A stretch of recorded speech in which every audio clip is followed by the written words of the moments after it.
ગઈ છે રાજકોટમાં કે સાંજિયા પુલ હજી તૈયાર થયો ને કઈક બેસી ગયો એવી વાત હકીકતે તમે અહીંયા આવ્યા છો શું? તમને હું કહું કે આ વાત છે એ એક અફવા છે. કોઈ પણ જાતની આ બ્રિજ જોઈ શકો છો, આમાં કોઈ પણ જાતનું કોઈ પણ ભાગ છે એ બેસેલો નથી. જે આપ ઊભા છો ત્યાં આપણે જે એરપોર્ટ સાઈડથી પાણી આવે છે ત્યાં અમે નીચે આખું નાલું કર્યું હતું. જૂનો પુલ હતો ત્યારે તેમાંથી પાઇપ જતા હતા, એટલે પાણીના વેણ માટે નાલું કરેલું છે. એ નાલાનું માથે સ્લેબ જે ભરેલો હોય એટલો પોર્શન ફ્લેટ છે, આપ જોઈ શકો છો. એટલા ભાગમાં જે ઉપરનું મીડિયન હોય એ ફ્લેટ દેખાતું હોય, ઉપરથી જે આવતું હોય તે એંગલમાં સ્લોપમાં દેખાતું હોય. આ વચ્ચે એટલો ભાગ છે એ એને મુજબ ફ્લેટ કરેલો હોય.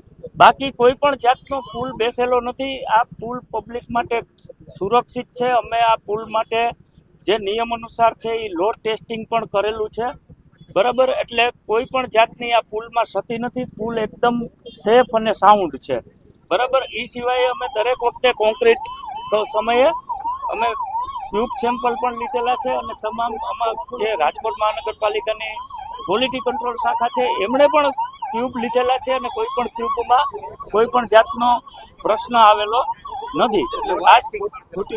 આ વાતને માત્ર અફવા કહી શકાય. હું આપના માધ્યમથી પબ્લિકને વિનંતી કરું છું કે આ અફવાઓથી દૂર રહે અને આ પુલમાં કોઈ પણ જાતની તકલીફ નથી એવું હું તમને તમામ ન્યૂઝ ચેનલને હું ખાતરી આપું છું. લોડ ટેસ્ટિંગ પણ કરાવી દીધવામાં આવેલું છે. અગાઉ પણ એના ફોટોગ્રાફ્સ પણ આપણે મીડિયામાં પ્રસારિત થયેલા છે અને લોડ ટેસ્ટમાં પણ કોઈ પણ જાતનું તકલીફ હોય એવું આવેલું નથી.